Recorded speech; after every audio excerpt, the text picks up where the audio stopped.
Well, children, where there is so much racket, there must be something out of kilter.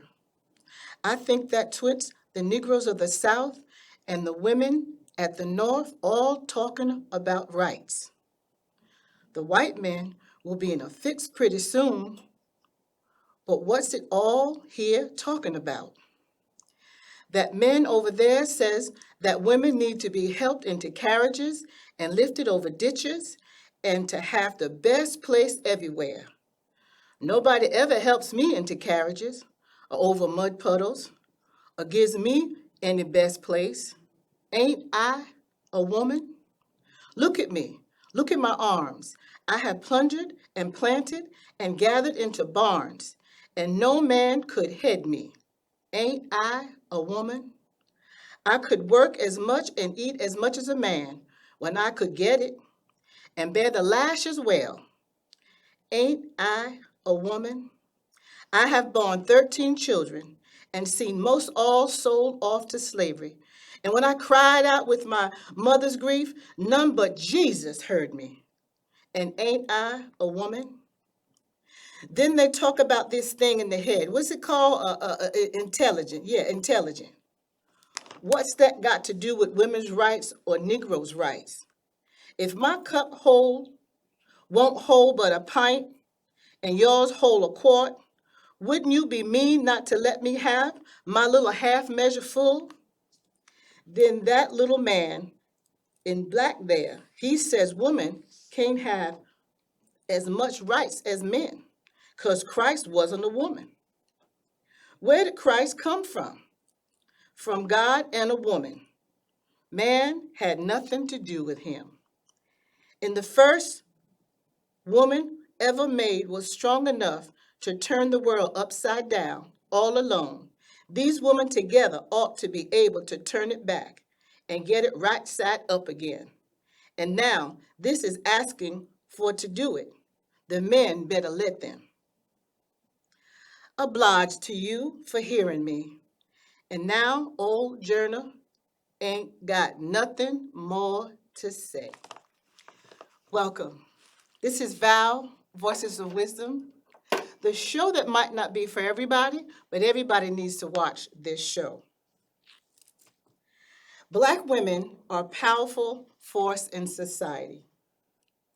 And I am honored today to have a very powerful woman as my guest today, Dr. Georgette Grier-Key. How are you today, love? Oh, on this cold January day, I am just doing warm and so happy to be here in the studio with you because it feels warm in here.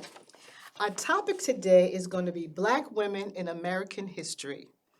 And we know that we have faced discrimination and oppression throughout history, yet we have persevered and continue to strive. And I know there's a wonderful quote that you and I like by Malcolm X. Yes. You want to say it or you want me to say it? I'll let you say it. Okay. The most disrespected person in America is Black women. Mm-hmm. The most unprotected person in America is Black women. The most neglected person in America is Black women. Mm-hmm. I mean, that was a quote that Malcolm said. And you know, when you think about it, a lot of people might reject it or think it's not true, mm-hmm. But we, as Black women, we can testify. Yes, that is true. So Black women have been significant contributions in our world, from activists to entrepreneurs to artists to politicians. Now, you're a professor, and I want you to share with us, what do you share with your students about the powerful courage of women in American history? Yeah. You know, that's one of the things that a specialty course that I teach about African American women in our history, because so much they're overlooked and the things that they've done have been overlooked. When you talk about their personal lives, when I think about that quote from, Malcolm X, it was so important because he's the first person to really stand up for Black women in that way. Right? He really showed up and said, you know what, we need to be thinking about this. And we're taught to protect, respect, and honor our Black women, but so much of the world does not do that. So I think that's most important in terms of that quote. The other thing that I think is important is that we teach about our contributions because they are there. They're recorded, they're just written out of history sometimes. And so I try to teach my students about specific women that they may or may not know of. One of the things that is my own pet peeve that I always try to teach against is that our society is obsessed with the first. The first to do this or the first to do that. And I like to interject into their respectability politics because respectability politics plays a big part in who the narrative is being told about. And sometimes respectability politics can also get a bad rap. I don't know if you want me to give an example of where this comes in. We can flow. Okay, You know how we do. yeah, let's do it. I try to give an example of, people say, oh, before Rosa Parks, there was Claudette Colvin. Absolutely. Well, guess what? Before absolutely. Claudette Colvin, there was Elizabeth Jennings. Absolutely. Right? Absolutely. And so it's not really about the first. I think that message in itself, when we talk about those three women in particular, one thing that I'd like to uplift from that is that each generation has their part to play. And those women were in very different generations of their lives and contributing back to society in the civil rights movement in their own way.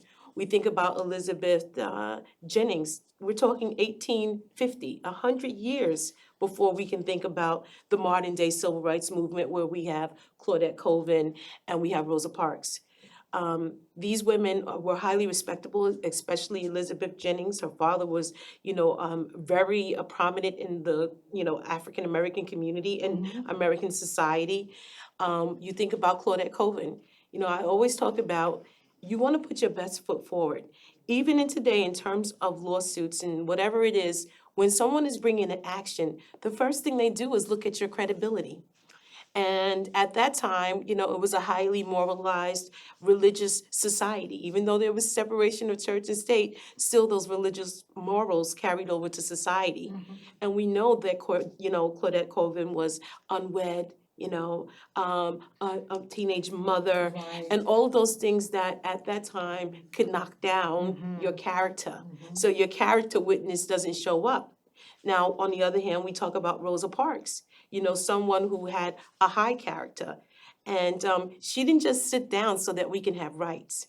She was trained. She worked at this. She was a wife. And so there was a lot of sacrifices of Absolutely. all of those women to get where they need to be. So it's not who was before Rosa Parks. Yes, let's give Claudette her just due, but understanding that she may have felt slighted. But you go anywhere today, and if there's possible legal or civil action, the first thing they're going to do is say, well, how was the jury and the opinion of public opinion Right. going to view you? And so I think that is putting the best foot forward, and that's where the respectability politics come in. I tell my students, we're living in a different time. When we grow up, we were trained on, if you go to an interview, how you have to dress, what's appropriate. These days they got these high-tech companies, they can go to work in a hoodie Exactly. and skateboards. Exactly. Exactly. But still, I think overall society has a kind of norm that we've accepted. You have to dress a certain way for a certain job. And so that was the same thing with Claudette Colvin. She didn't carry that picture, and so, okay, let's find someone that carries that picture. So it's not to discount her, it's not to discount the sacrifice that Rosa Parks did also. So I think we have to stop being obsessed with the first and really look at the nuances of each and every woman that made a contribution. Like, look at them and understand who they were as a person and how they made the decisions. So we go beyond the textbook definition or Right, description of right. what these women meant and said. And so I think that resonates with a lot of my students, and for us for that matter too, because like you said, we're whole people. Absolutely. We have whole lives, Absolutely. The students, how do they respond to, this new information? Do you think they really obtain it? How do they react or how do they respond to the information that you give them? Well, I think it's a great response. They'll Good. tell anyone. I have a few professors at my college that are a little bit jealous because when you get your evaluations, the students have to fill out their notes, and they all love me. But I think they love me because, for one, they can see themselves not just in the material that I am presenting to them. They're also allowed to learn in a safe and courageous environment to ask the tough questions that, again, we came from a different time in society where we were taught this in our homes. We were actually taught, history in the church. And we don't see that happening. And we're in a state now, as you know, that, curriculum is being banned. Right? Something like Toni Morrison's The Bluest Eye, which is very important and really concentrates on that respectability politics too. These books are being banned, so they don't know about it. This sometimes is the first time we have, people learning this material. I have students from around the world, and they're like, we never learned this in our country. But they do see themselves in it, so it's greatly appreciated because they see themselves in it. They're going through some of these struggles that the women went through. We never learned it either. Oh, I learned it. I learned didn't. it. I'm telling you, most of my studies, when it came to Black history, matter of fact, my little sidebar is, I was back in the 70s, so I'm going to share a little bit of my age. We actually had a sit-out because we wanted to have a Black Studies teacher in a Black Studies class because we didn't have it. I grew up in Southampton, I'm going to put it out there, and we did finally get a Black Studies teacher in a Black Studies course, but we didn't have that.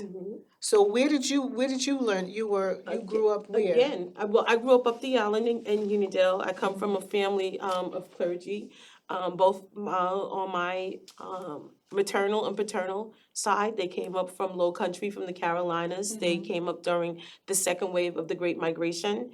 And again, I think they were, maybe at that point they were third generation, clergy persons. So it was a difference, in them knowing their history and wanting to teach the history and pass it down. So again, in the home, definitely got it, and in church, we got it as well. Looking even at the Bible lessons, understanding where we are and how we see ourselves in the Bible.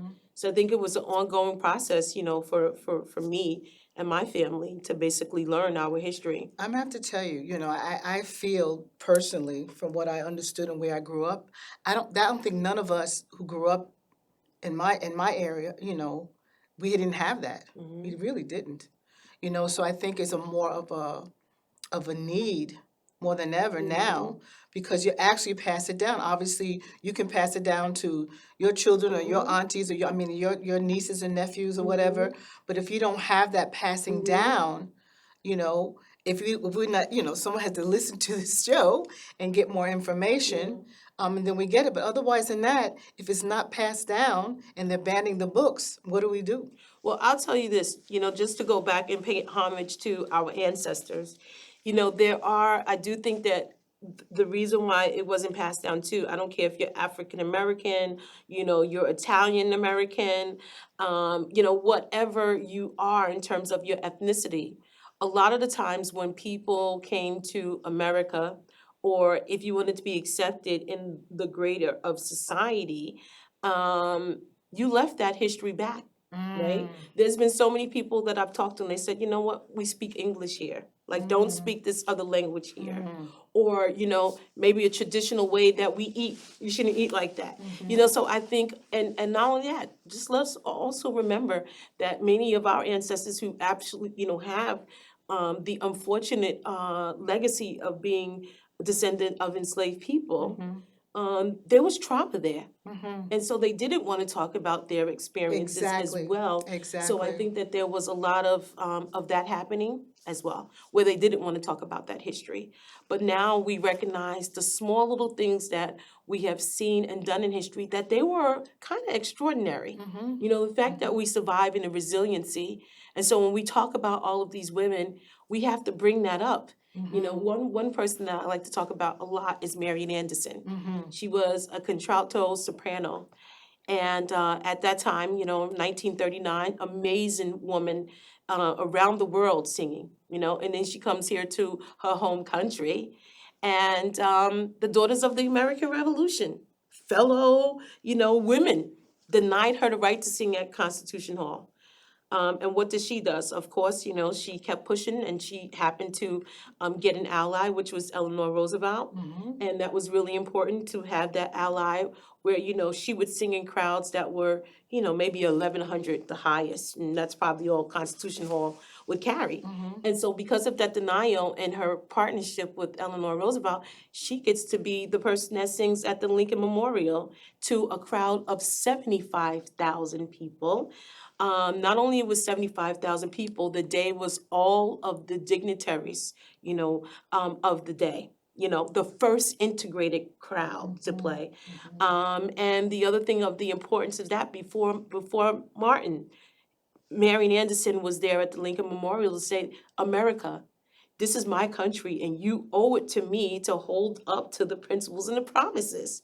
So, that was really important for her to do that. But, just think about how she was denied in her life and ended up being triumphed, playing to a 75,000 crowd, being recorded, and the first integrated, So we think about how, what do they say sometimes? A delay is not a denial. Absolutely, But it absolutely. speaks to, like you said, the resiliency of who we are as a people. And, another person, Shirley Chisholm, she says, bring a folding chair to the table. Yes. When we're not invited to the table, we keep pushing forward. But it goes back to that Malcolm X statement. Because when I wrote something down here, when we think about that for our bodies, for our hair, when we talk about our bodies, think about the BMI.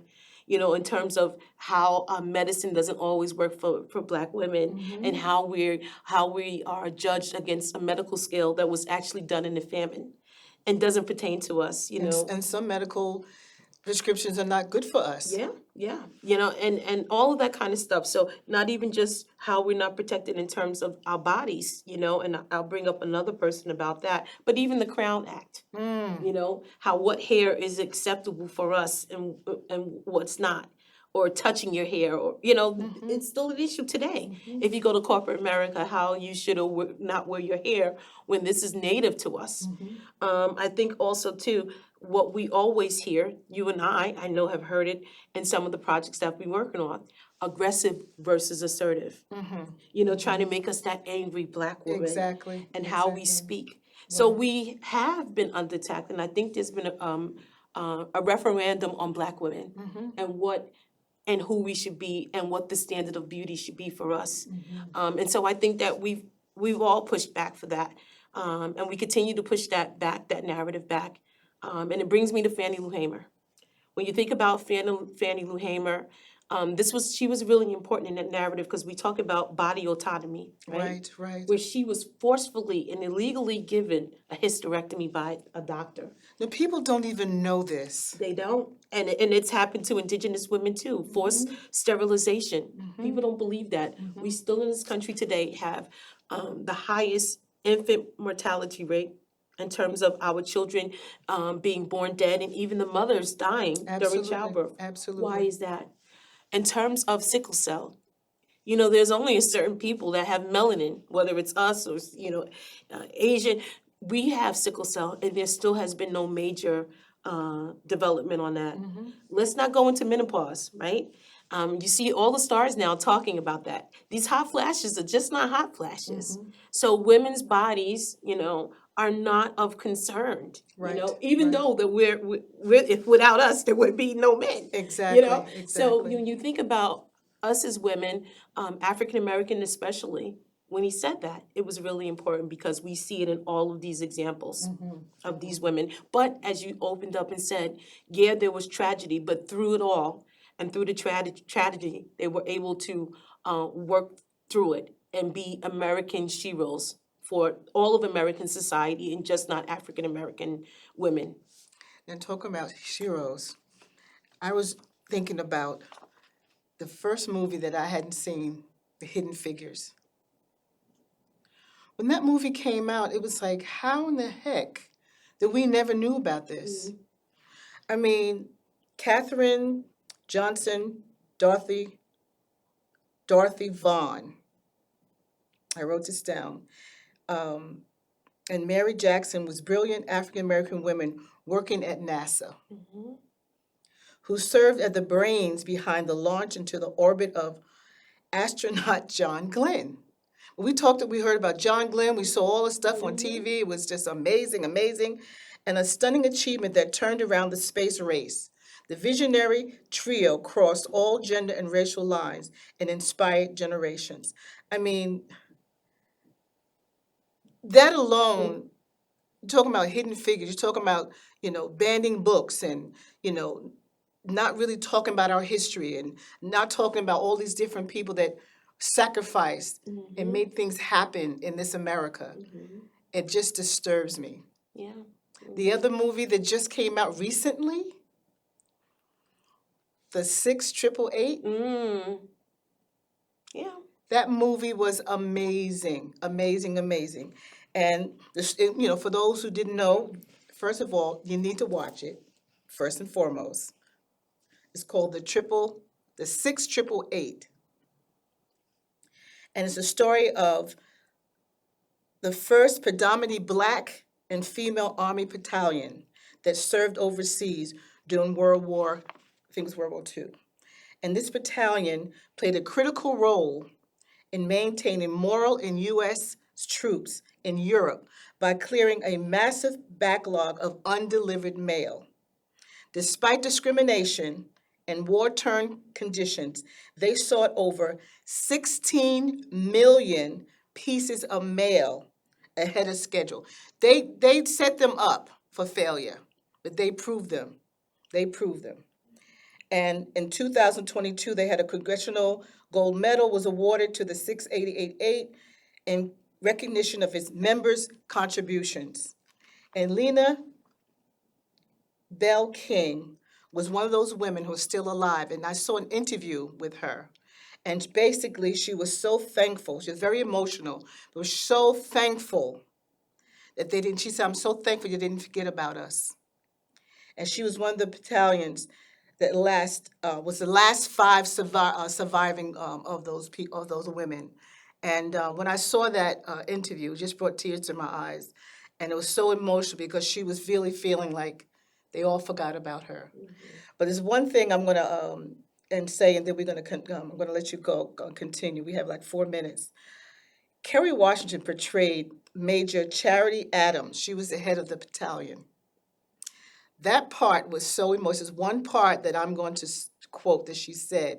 It was during a time when um, I guess this captain came in and basically was demoralizing, saying that she was dumb. I think what they were doing, they were trying to do this mail, and they were actually opening the mail because they had no way of really trying to. So they would literally open the mail, try to figure out if they could have some words, or maybe someone said something about where they lived or whatever. So this captain came and just demoralized her, saying, "How dare you opening up this mail? Just privacy mail." And the quote that she said was, "We are fighting a war, sir, but our war, sir, started being Negro." Mm. That was such a powerful statement that she made. Mm-hmm. So, what is your thoughts with that whole thing about how they just keep hiding this information about us? I mean, they'll want us to know about who we are. Mm-hmm. I mean, that seemed to be from the very beginning of even how they decided we had a half a brain, or we weren't smart enough, or, we were, equal to cattle and all those kind of things. Mm-hmm. But here we are, a brilliant women in Hidden Figures, these brilliant women in the 6888. Yeah. Well, I think too, one of the thoughts that came to me is that also we as women have to stop normalizing our contributions and attribute them to someone else. So many women have been in the shadows and not seen. And I had a statement that I wrote down here, and I know you've heard it. The saying goes, we get more bees with honey. In other words, be seen and not heard. Do all the work and the heavy lifting, but we don't want to hear your ideas, and we don't want you to make any decisions. And so we have to stop normalizing being in the background. And I think what's happening now has to continue for us to no longer be in the shadows, is for us to write our stories, to tell our stories. And we know that women have done that, like Toni Morrison and so many others. Yes, So we have to continue that legacy, even if they are being banned in certain places. But that's how we tell our own history. absolutely, Yeah. absolutely. Well, we have almost 2 minutes left, and I just want to throw out some other amazing Black women. Nikki Giovanni, who just passed away recently. Yeah. Maya Angelou. Mhm. We have Rosa Parks. We mentioned Rosa Parks. Mhm. Ida B. Wells. And of course, recently, most recent, we can talk about Michelle Obama. Oh, yes. And more recently, we need to talk about Kamala Harris. Absolutely, No matter absolutely where you positively. stand, she's made a lot of firsts. Absolutely, absolutely. And we Mhm. cannot, and we will not Mhm. make sure that's well known. Mhm. There's so many things that we can say about Black women in history, Mhm. and I think we need to continue, especially now. Mhm. I won't get into our new regime now. I won't touch that today. Mhm. But more than ever, we really, really, really need to promote who we are and be proud of who we are. Absolutely. These women's attributes are placed on a pedestal as standards for how strong Black women can achieve great success in society. Yeah. Yeah. Well, thank you Thank again for you. coming. Thank you for having me. And I think this is a topic that we can continue to talk about, and we continue to make sure the world knows all those different people. There's so many. I mean, I have a list of Me too. so many lists of rattle some women. off, but Yeah. that's another show. But we could tell the lives of many of these women who have made such a contribution, not just to to promote the excellence of African American women, but to promote the excellence as an American. Absolutely. Thank you. Thank you. This has been Val, Voices of Wisdom. Have a wonderful day.